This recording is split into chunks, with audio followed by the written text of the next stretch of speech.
Program makan bergizi gratis digagas dengan satu janji besar, tak boleh ada anak Indonesia yang belajar dalam keadaan lapar. Namun sejak dijalankan, MBG justru menjadi salah satu program paling ramai diperdebatkan. Mulai dari pengelolaan dapur yang dipertanyakan, nama-nama pengelola yang viral, hingga insiden di lapangan yang melibatkan makanan bermasalah dan kecelakaan operasional. Pertanyaannya kini bukan lagi soal niat, melainkan soal pengawasan, transparansi, dan tanggung jawab. Karena ketika program sebesar ini menyentuh jutaan anak, setiap kesalahan kecil bisa berdampak sangat besar.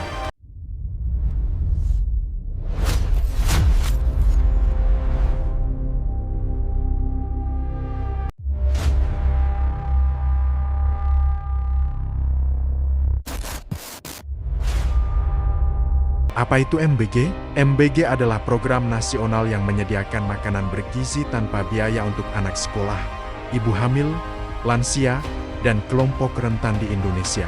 Tujuannya adalah menekan angka stunting, memperbaiki gizi, dan mengurangi beban biaya hidup keluarga Indonesia. Program ini digulirkan di banyak provinsi, dengan ribuan dapur gizi yang menyediakan makanan setiap hari. MBG nggak mungkin. Alhamdulillah, makan bergizi gratis hari ini sudah mencapai 44 juta.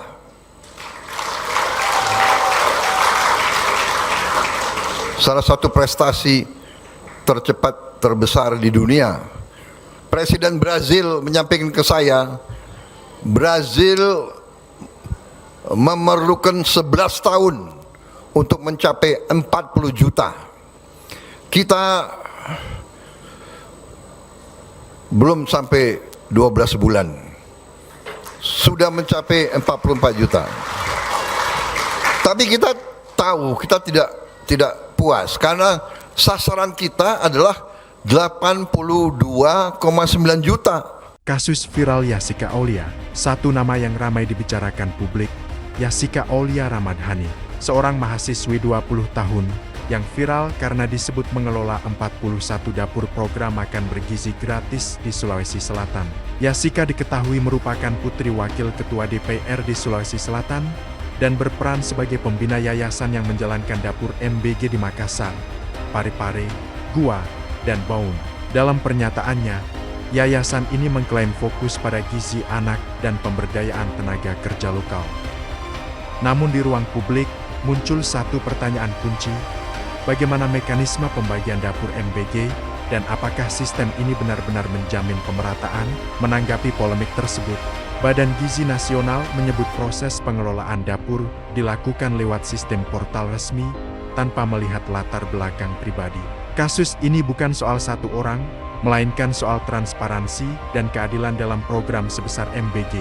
Selain soal pengelolaan, pelaksanaan program makan bergizi gratis MBG, di lapangan juga tercatat sejumlah insiden nyata yang viral dan diproses hukum, diantaranya 1. Larva dalam makanan MBG.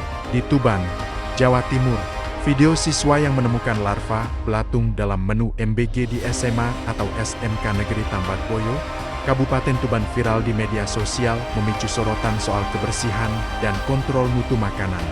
Si makanan yang kurang bagus itu hanya ditemukan dalam satu rantang. Itu pun setelah kami melakukan sarapan bersama di lapangan.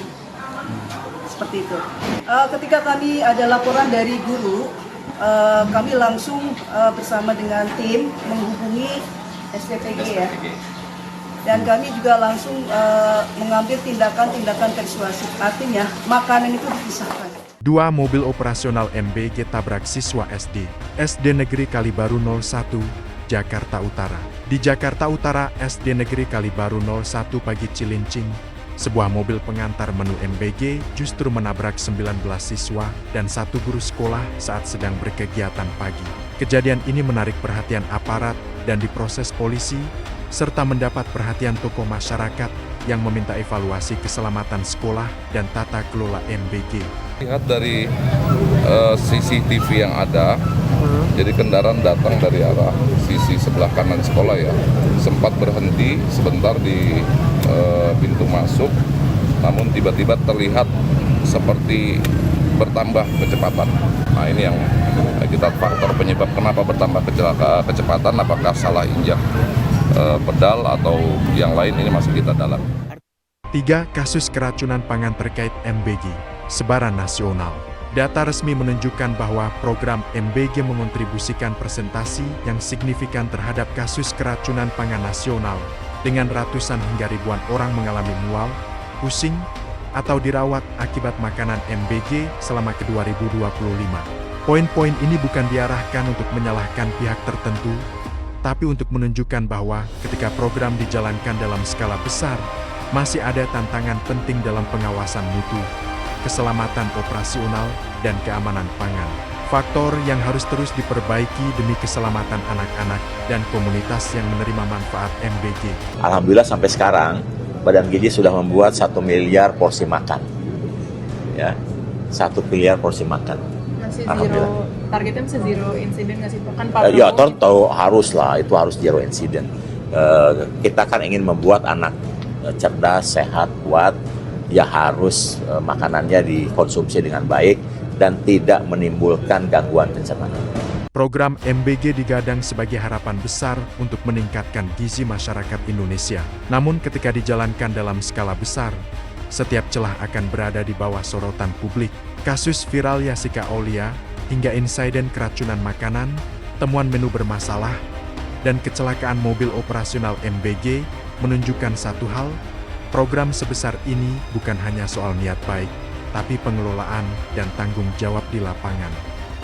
Karena yang dipertaruhkan bukan angka, melainkan keselamatan dan masa depan anak-anak. Kalau kamu ingin pembahasan kritis dan berbasis data seperti ini, klik like, subscribe, dan nyalakan lonceng YouTube Nextroom. Karena kebenaran tidak boleh lewat begitu saja.